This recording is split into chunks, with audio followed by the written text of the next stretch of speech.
கலை உலகிலே இருந்து வருகிறவர்களுக்கு உரிமை உண்டு. அதை பற்றி நான் ஒருபோதும் விமர்சிக்க தயாராக இல்லை.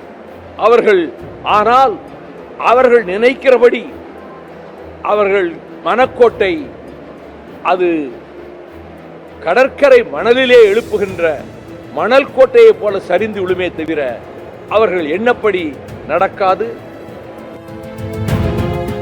கலை உலகில் உள்ளவர்கள் ஆட்சியை பிடித்து விடுவோம் என மனக்கோட்டை கட்டுகிறார்கள். அவர்களது எண்ணம் கடற்கரை மணலில் எழுப்பும் கோட்டை போல சரிந்து விழும் என்று மதிமுக பொதுச் செயலாளர் வைகோ தெரிவித்துள்ளார். மதுரையில் சமத்துவ நடைபயணம் மேற்கொண்டபோது பேட்டியளித்த அவர், ஆட்சியிலும் பங்கு அதிகாரத்திலும் பங்கு என்பதில் தங்களுக்கு உடன்பாடில்லை என்று கூறினார். கலை உலகிலே இருந்து வருகிறவர்களுக்கு உரிமை உண்டு.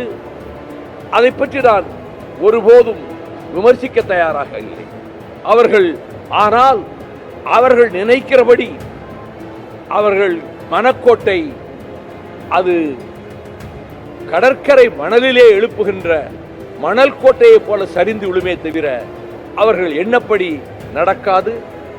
நடக்கப் போகிற தேர்தலில், இந்த ஆண்டு நடைபெற இருக்கின்ற சட்டமன்ற பொது தேர்தலில் திராவிட முன்னேற்ற கழகத்தின் அணிதான், மதச்சார்பற்ற முற்போக்கு கூட்டணிதான் மகத்தான வெற்றியை பெறும்.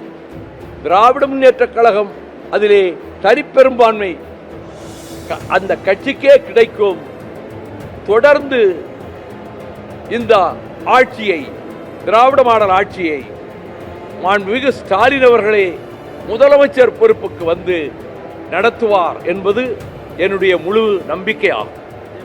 பிளே ஸ்டோர் மற்றும் ஆப் ஸ்டோரில் இருந்து பாலிமர் செயலியை QR கோடு மூலம் பதிவிறக்கம் செய்யுங்கள். செய்திகளை உடனுக்குடன் பெறுங்கள்.